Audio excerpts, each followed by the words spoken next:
আসসালামু আলাইকুম, আপনারা সবাই কেমন আছেন? আমি অনেক ভালো আছি। তো আজকে অনেক দিন পর কুকিং একটা ভিডিও শেয়ার করছি আপনাদের সাথে। সো আমার প্রচুর পরিমাণে ক্ষুধা পেয়েছে, আর এখন যেহেতু শীতকাল প্লাস হচ্ছে যখন আম্মুর রান্না করা মাছ, সবজির তরকারিগুলো ভালো লাগে না, তখন মাথায় ইউনিক আইডিয়া আসে কি করে খাবো।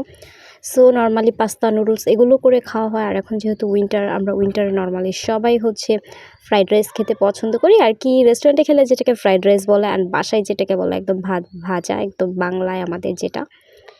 সো আমি কোনো কিছু অ্যাড করব না, অ্যান্ড কোনো অ্যারেঞ্জমেন্ট নেই। বাসায় যা আছে সেগুলো দিয়েই রান্না করব। জাস্ট পেঁয়াজ, মরিচ, ডিম আর রাইস আর হচ্ছে ধনেপাতাটা জাস্ট অ্যাড করব। আপনারা চাইলে সাথে হচ্ছে বিনস অ্যান্ড মটরশুঁটি, ক্যাপসিকাম, এছাড়াও হচ্ছে ম্যাগির যে মশলাটা আছে ওইটাও ইউজ করতে পারেন। আমার বাসায় যেহেতু ছিল না এখন, আর আমি নুডলসের প্যাকেট থেকেও বের করে আর দেইনি।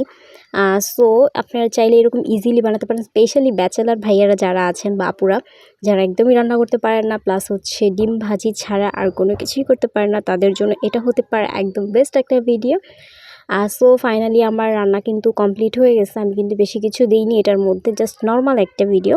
সো আমার ভিডিওটা যদি ভালো লাগে অবভিয়াসলি আমার পেজটাকে ফলো করে দেবেন, অ্যান্ড আমার ইউটিউব চ্যানেলটাকেও সাবস্ক্রাইব করে দেবেন।